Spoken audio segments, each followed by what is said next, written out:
Hello, I'm Matthew McKibbin. Welcome to Bedtime Stories. Thank you for enjoying my previous bedtime story video. I hope it all helped you have a great night's sleeps, as usual. So today I'm back with another bedtime story video, and I'm going to read to you more stories of Thomas the Tank Engine. And we're going to start off with Gordon Runs Dry.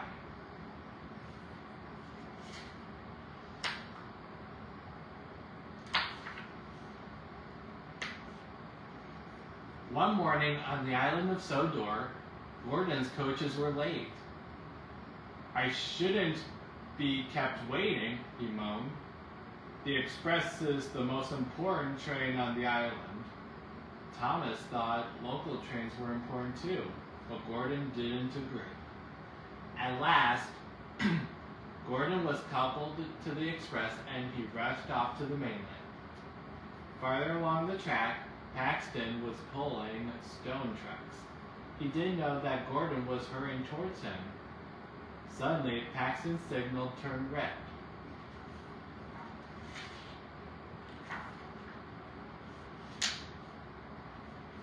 As Paxton braked, a stone flew out of his truck. It hit Gordon's boiler. "I'm so sorry," Paxton said with a gasp. "Are you okay?" "I'm fine," Gordon replied. "You can't damage a strong engine like me so easily." "You should get checked for damage, just in case," Paxton warned him. "Nonsense," Gordon replied. "The express must not be late."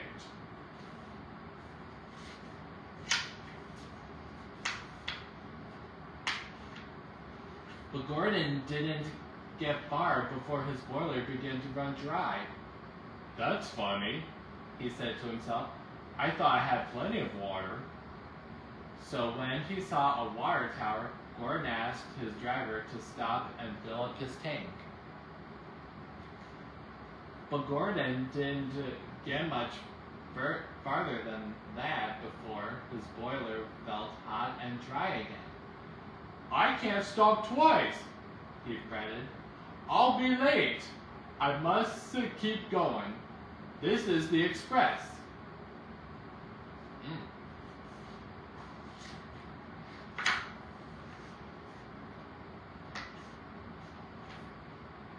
Thirsty Gordon tried to ignore the river he passed, but his boiler running dry again. With his boiler running dry again, he had to stop at the next water tower. Gordon's passengers weren't happy. The express was meant to be a fast train, not a slow one. "I'll be fast now," Gordon promised as he hurried to Wellward Station. But as soon as he was back on the main line, his boiler felt dry again. Poor Gordon left a wet trail behind him as he went slower and slower and finally came to a stop.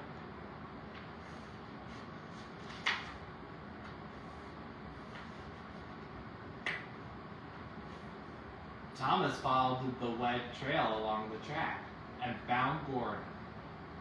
"I've run out of steam," Gordon said sadly. "You must have a leak," Thomas said. Gordon wondered how that could have happened. It was when Paxton arrived that Gordon remembered the accident. "I should have been checked after that stone hit me," Gordon said to him. Then Thomas saw the hole in Gordon's boiler. "Don't worry, Gordon," he said. "I'll take your passengers, and Paxton can push you to the steamworks to be fixed." He smiled at Gordon.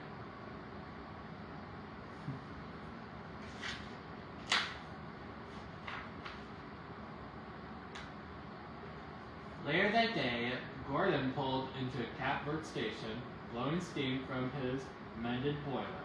The other engines teased him, but Gordon had learned his lesson. In the future, he would always make sure to take care of his boiler.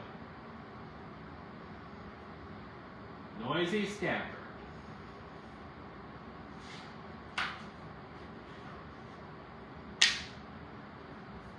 Lots of engines on the island of Sodor are noisy steam engines like Thomas and Percy. But Stafford is quiet because he is a battery-powered electric engine. One day, Stafford saw some children waving from a bridge as Thomas and Percy tooted and peeped below them. But when Stafford gently hummed past, the children wondered why he was so quiet.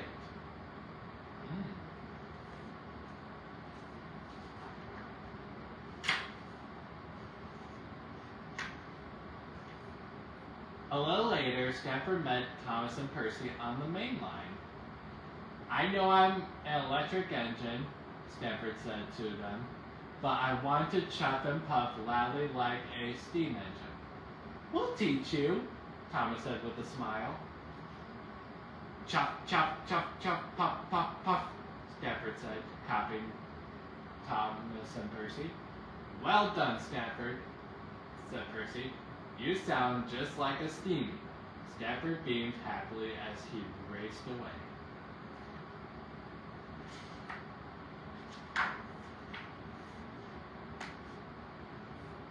At Brandon Docks, Stafford heard Henry wheezing loudly. Oh, said Stafford, that's another steamy sound I'm going to make. And he also copied Gordon, who honked his horn and blew his whistle. Woo woo! The next time Stafford passed the children on the bridge, he made all the steamy noises. Puff, puff, puff, chuff, chuff, chuff, wheeze, woo woo! The children cheered with delight.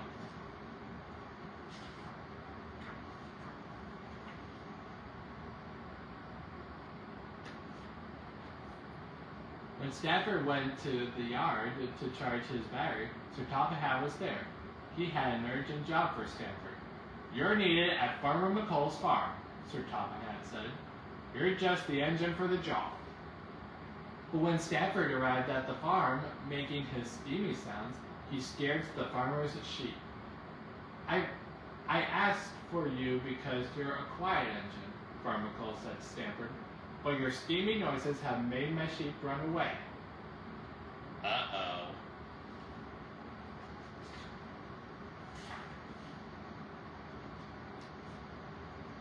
Stafford heard the sheep bang farther along the track.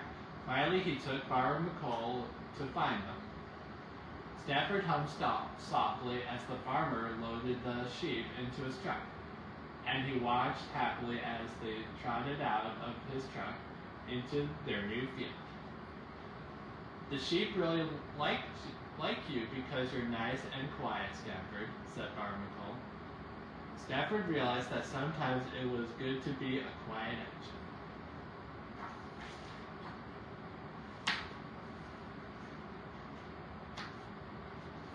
Later, when Stafford hummed into the yard, Thomas and Percy asked him what had happened to his steamy sounds.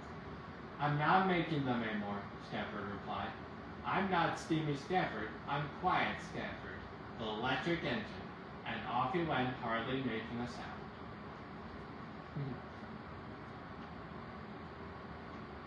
Kevin meets Cranky.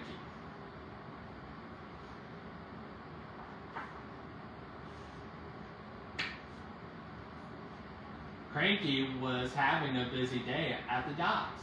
He worked as hard as he could, but more and more cargo kept arriving. Lifting and loading, does it ever stop? He moaned as boxes piled up around him. Sir Topham had asked Kevin to help Cranky. Kevin was very excited. I've always wanted to meet Cranky, he said with a big smile. He couldn't wait to show everyone what a really useful crank he was.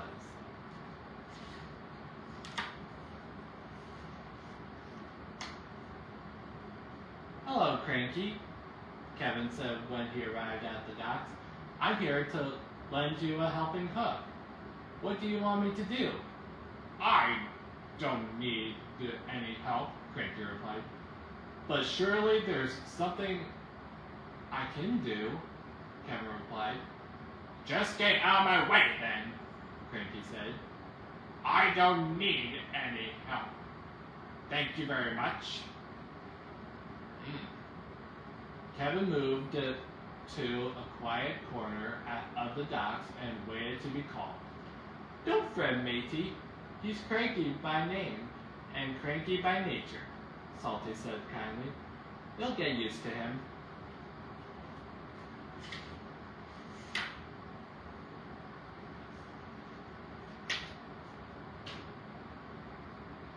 Then as Cranky unloaded some pipes from a ship, a few pipes came loose.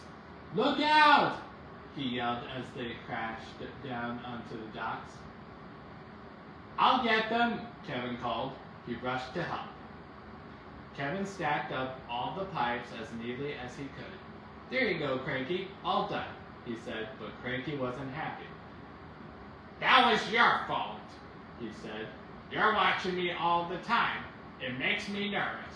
Go away and stop interfering. Uh-oh.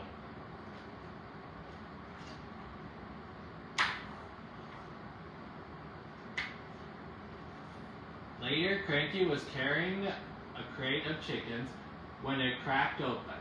All the chickens escaped. Don't worry, it's all under control, Kevin said as he rounded up the chickens. I told you to stay out of my way, Cranky said, sounding even more annoyed than before. All your whistling around is making me dizzy. Then Kevin heard a loud crash. Cranky's hook had knocked over some barrels, and one of them was rolling toward the water edge. I got it, Kevin said as he hurried to reach the barrel, but he couldn't stop himself, and he fell into the sea instead. Oh my.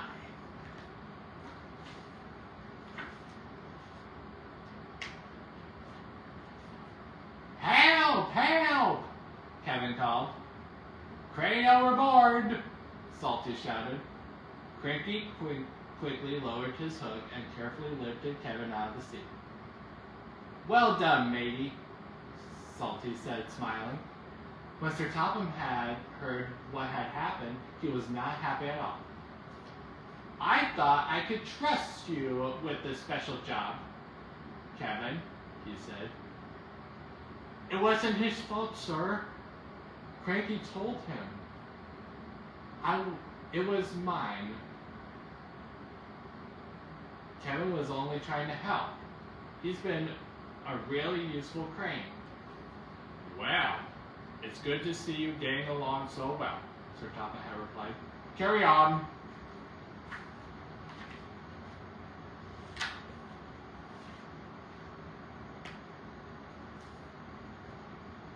What would you like me to do? Kevin asked Cranky. Let's get the docks looking shipshape, Cranky answered. Okay, boss, Kevin said with a big smile. You and me, Cranky. What a great team.